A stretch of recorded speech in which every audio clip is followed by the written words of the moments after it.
Hello दोस्तों, स्वागत है आप सभी का यश कहानी 360 चैनल में। आज की कहानी है पति के जीवन में पत्नी का क्या महत्व होता है। दिल छू लेने वाली कहानी। तो चलिए कहानी शुरू करते हैं। आज उठने में जरा सी देर क्या हो गई, आप तो मेरे मायके पर चले गए।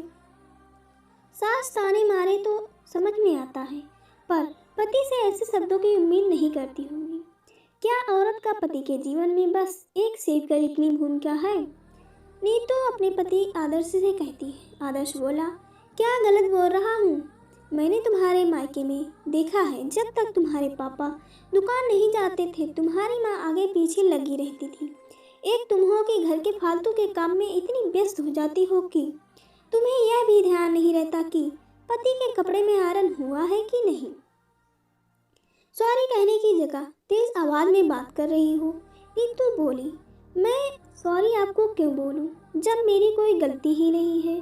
मेरी माँ का पापा के आगे पीछे घूमना तो आपने देख लिया, पर आपने ये नहीं देखा कि उनके जीवन में उनकी पत्नी का क्या महत्व और स्थान है। जहाँ आप मुझसे तेज आवाज़ और तू तारक में बात करते हैं।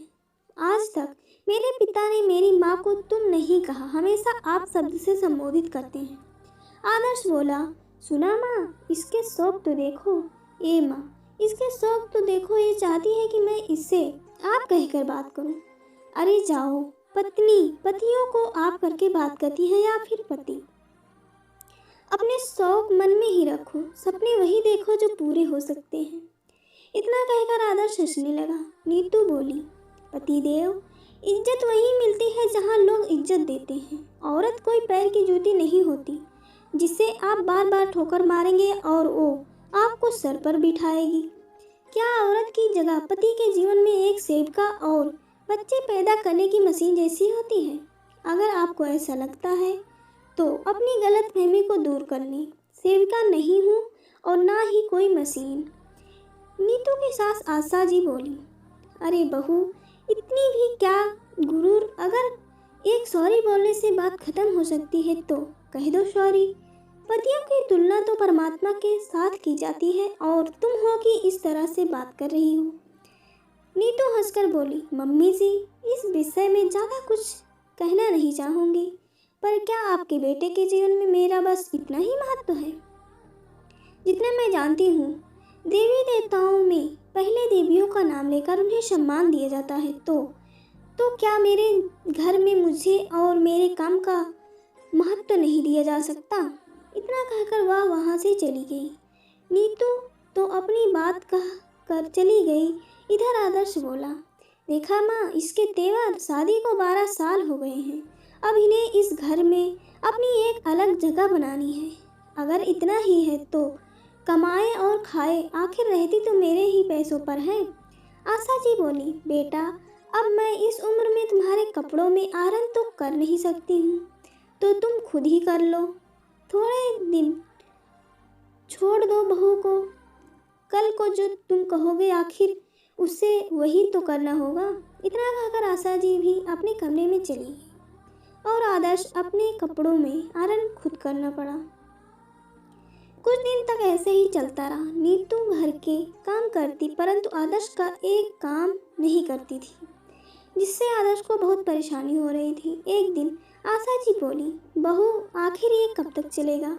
नीतू बोली, जब तक कि आपके बेटे को ये एहसास न हो जाए कि उनके जीवन और इस घर में मेरा भी कुछ महत्व है।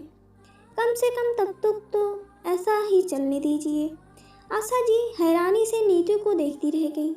एक दिन दफ्तर में आदर्श का मित्र बोला, आदर्श भाई, लगता है भाभी जी नाराज हैं, तभी आप आजकल ढंग के कपड़े नहीं पहनते और ना ही टिफिन लाते हो।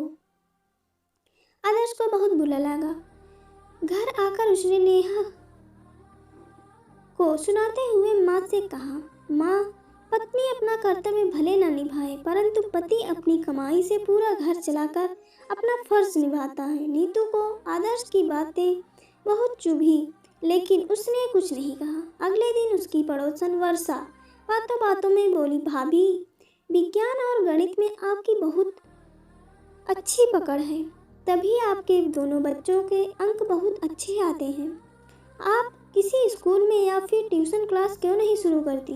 कमाई भी अच्छी हो जाएगी और हमारा भी भला हो जाएगा। वहीं बैठी आशा जी बोली, वर्षा बेटा, मेरे आदर्श की कमाई कोई कम है? फिर बहू को ये सब काम करने की क्या ज़रूरत है? वर्षा बोली, चाची जी, मेरे कहने का मतलब वो नहीं था, और यहाँ बात पैसों की नहीं है। आप भाभी के हुनर को कम मत आंको। अक्सर घर की औरतों को लोग महत्व नहीं देते हैं, जैसे घर की मुर्गी दाल बराबर। इतना कहकर वह हंसने लगी और थोड़ी देर बाद चली गई। वर्षा की कही बात नेहा के दिमाग में चल रही थी। आशा जी बोली, बहू, इसकी बातों में मत आना। बच्चों को पढ़ाने और 4 पैसे कमाने के चक्कर में कहीं अपने घर के लिए समय ना मिले, क्योंकि मैं इस उम्र में घर के काम नहीं कर सकती, पहले कह देती हूँ। इतना कहकर आशा जी चली गई। अगले महीने वर्षा की मदद से नीतू ने अपने गैराज में ट्यूशन शुरू किया। देखते देखते 10-15 बच्चों का 2-3 बैच बन गया। अच्छी खासी कमाई होने लगी और नीतू के घर के काम भी वक्त पर कर लेती थी। इस बात से आशा जी और आदर्श जी बहुत नाराज थे। कुछ समय ऐसा ही चलता रहा। एक रोज आदर्श दफ्तर से थका हारा लौटकर जल्दी आया था। नीतू उस वक्त बच्चों को पढ़ा रही थी। उस रोज आदर्श को एहसास हुआ कि पहले जब वो दफ्तर से जल्दी या देर से आते थे, नीतू गर्मा गर्म चाय और नाश्ता देती थी और बदले में बस उसे सम्मानजनक कुछ शब्द ही तो चाहती थी वह। रात में जब नीतू ने खाने के टेबल पर सबको बुलाया तो आदर्श ने खाने से इनकार कर दिया। आशा जी बोली, बहू, कहीं तुम्हारे महत्व के चक्कर में गृहस्थी न बिगड़ जाए। नीतू बोली, मम्मी जी, तो क्या मैं गलत हूँ? क्या मेरा इस घर में या आपके बेटे के जीवन में कोई महत्व नहीं है? आशा जी बोली, बहू, एक बार बैठकर शांति से बात कर लो। कहीं ऐसा ना हो कि इन चीज़ों का प्रभाव तुम्हारे बच्चों पर पड़े। इतना कहकर आशा जी बच्चों को लेकर सोने चली गई।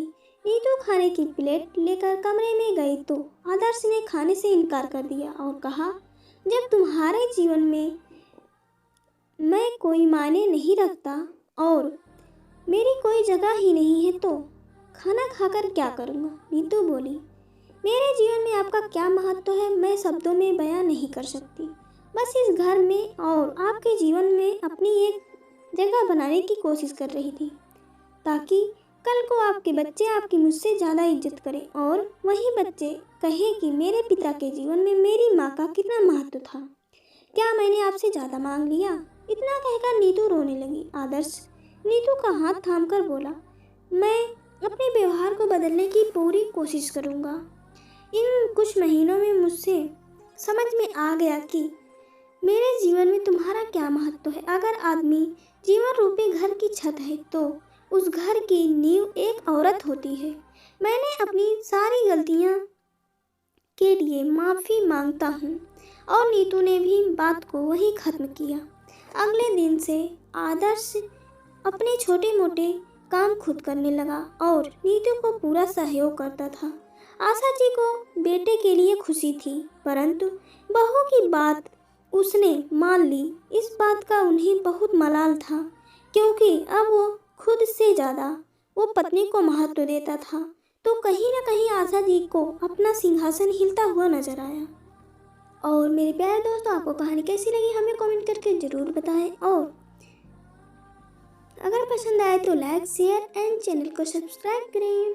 और पूरी कहानी सुनने के लिए आप सभी का दिल से धन्यवाद।